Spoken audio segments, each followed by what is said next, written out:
Brothers, yo, what's happening? It's Benjamin D'Souza here. Bizak with another Clizak. And I'm making this video because I was on the Breakdown of Females Perspective channel. Shout out to Sister George and Concrete Rose. And there was some things that said, and just one thing I want to address real quick as far as like brothers opting to date out. And you hear the fear mongering tactics. Well, if you go to Brazil and then you get a female, you bring her back here, she's gonna get westernized, and she's gonna leave you. Okay. First off,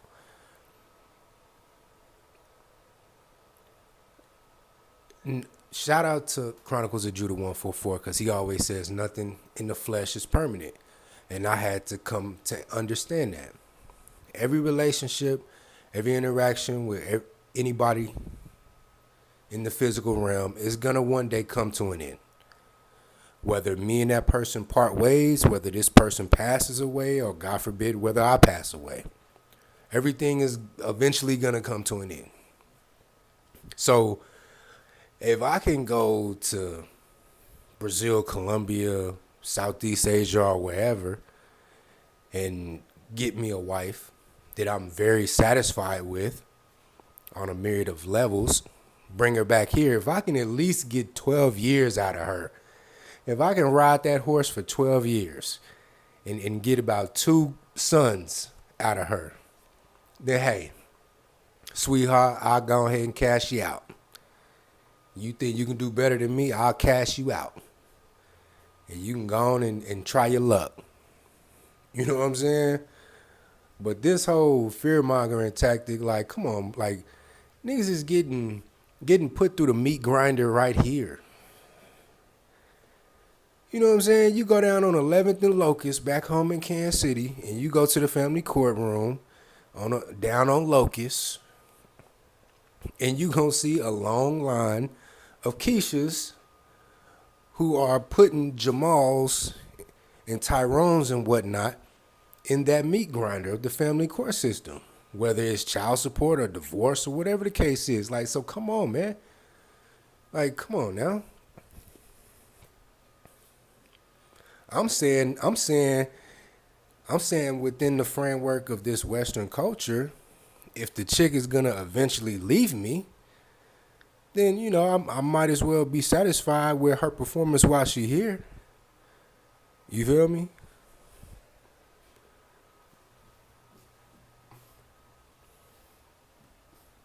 Excuse me. And another thing that because Concrete Rose was the main, she was the main suspect when it came to this. But she also said, what did she say?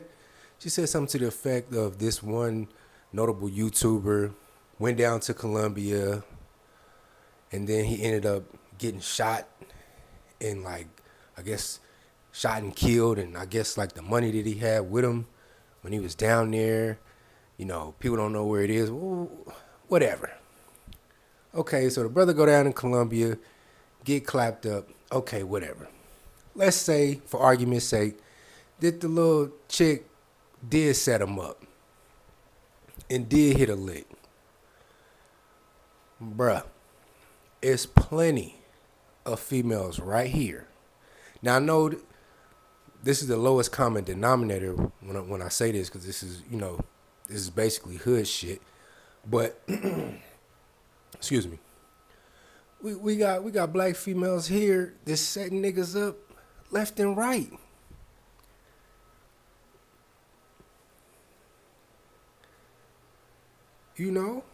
I mean, rappers say this shit all the time. They're like, I'ma send a bitch at them. So, like, come on, like, shit's universal.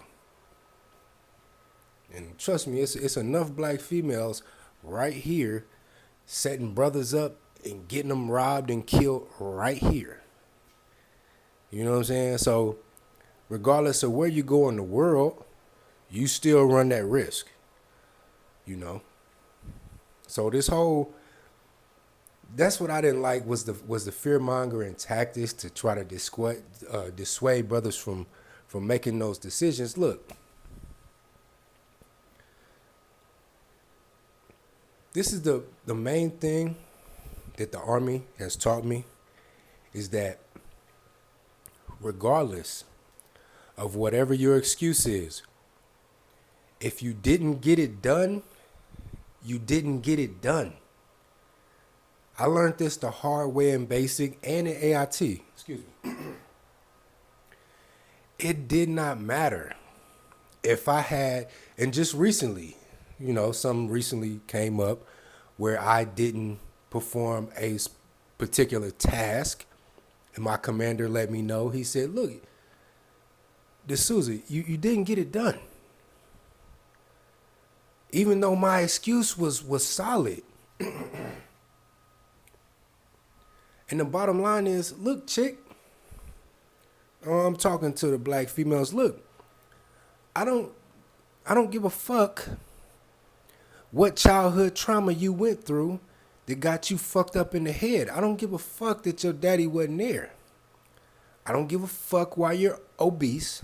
I don't give a fuck why you wear hair weaves. I don't give a fuck why you have a foul attitude or why you got kids out of wedlock. You didn't get it done. You didn't perform. You didn't live up to the standard that I set. I don't care why you didn't. It really doesn't matter to me. You simply just did not get it done. So all that other shit is irrelevant. And if I could go somewhere and get something and get a female that can get it done, hey, there it is. But this whole fear mongering, well, you gonna bring her back here and she gonna get westernized? Well, all right. Well, that gives me at least a 5-year window before she gets westernized. I at least got a 5-year window, and then, the average marriage here in America only lasts 5 years, right? So I'm thinking, okay, I bring her here. I got a 5-year window until she gets westernized. Then the next 5 years after she's westernized, that's when you could start the clock on the marriage. You know what I'm saying? So I'm at least get about 10 years out of her. You feel me? Hey, that's good enough for me. That's good enough for me. Nothing is forever. Let me go ahead and cash you out, shorty. You think you can get out there on the marketplace 10 years older or whatever the case may be and find a better man than me, a better husband than me? Lord bless you. Bless your heart. You know what I'm saying? But, brothers gotta go for theirs, man. You gotta go for yours, man. You can't be scared and just be frozen with fear. If you want to go to South America, Southeast Asia, hell, or even Africa to find your woman, do that, man. Do that. Because I myself, being the son of an immigrant, my father is from Guyana, which is a country off the northeast coast of South America. And my mother being, a black American, I've seen both sides.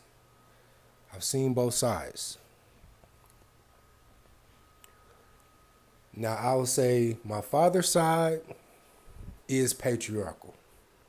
It's patriarchal. It goes from grandfather on down. It goes grandfather, sons, grandsons, on down. Black American family is the complete opposite. It's matriarchal.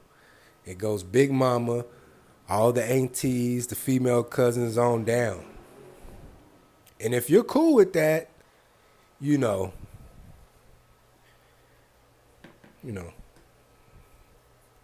go in the direction that you want to go.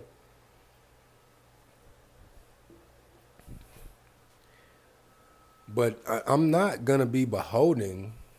Now, hold on. Before I say that, I'm not saying that I have completely written off Black American females.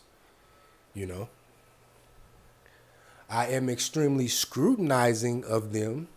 I'm I'm watching them if I'm dating a Black American female, I'm watching her and I'm scrutinizing her and I'm judging her every second I have an interaction with her. And if I sense one little inkling of any of the bullshit that I don't want, she's fucking out of here. Out of here. I'm not even gonna hesitate. Check please.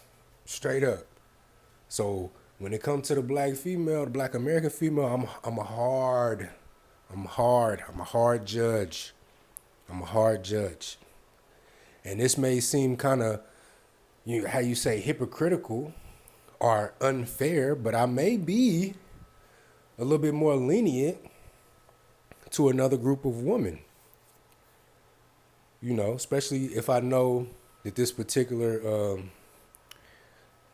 female comes from a patriarchal background. If I know she comes from a patriarchal background, then I can kind of ease up on being judgmental.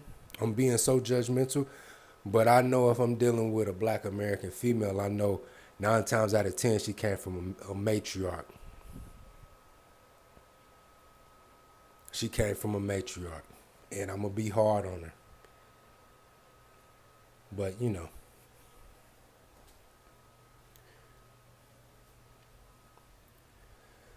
But yeah, let me see. Is that all I want to talk about? Hold on. Yeah, I forgot the point that I said before that last point, but okay. Now I remember what I was gonna say. I'm not gonna give you, American black woman, preferential treatment just because I'm black, you black, our mamas are black. Nah, it don't work like that. It don't work like that. I'm gonna tell you what you guys have been telling us, what I've been hearing for the past 30 years, especially when I came of dating age, when I became an adult. You guys told us, I don't owe you nothing and you don't own me. Let me say this again, B-Dub. I don't owe you anything and you don't own me. I'm not going to be beholden to you just because of some common ancestor that we share. No, fuck that. Especially when you're behaving as badly as you are. It would be different if we had more compliments to say about you guys than complaints. Then that's a different story. That's a different story.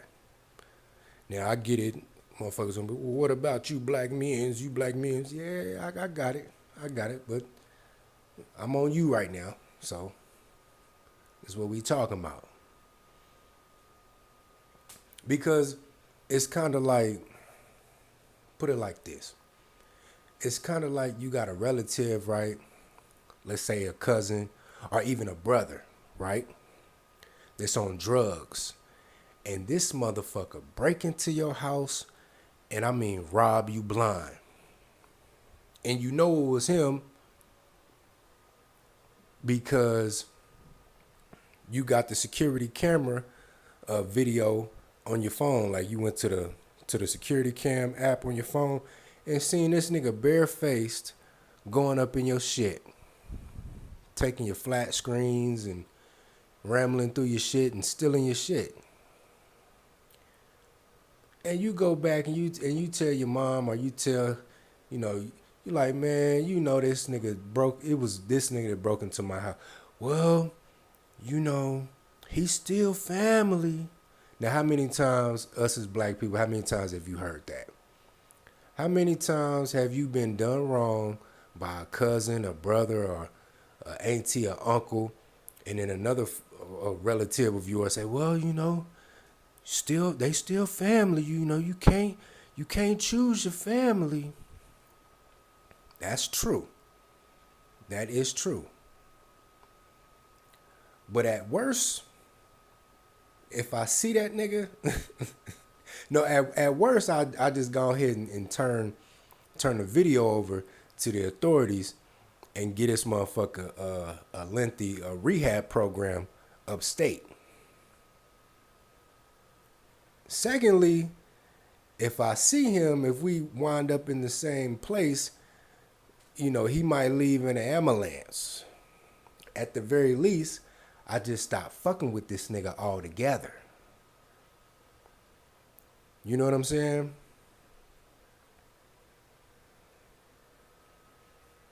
So B-dubs need to really count their blessings that brothers is just saying, hey, just SYSBM it up, you know. Go get some others. You know what I'm saying? Go where you're celebrated, not where you're tolerated. You lucky, cause that's the least. That's the least. You know what I'm saying? So just because we family don't mean I gotta fuck with you. You understand? The same cousin, he don't think that he was the one that robbed you. He see you at the family cookout, your lease is up, so you done moved and shit. Now he want to come up to you at grandma's house. Hey, cuz, man, hey, did you move, cuz? Cuz, I came by your house the other day, man, just to see what was up with. Yeah, nigga, I moved. Well, hey, man, I should come over, man, and give you a housewarming gift. Nah, nigga, I don't fuck with you like that. You can keep that motherfucker.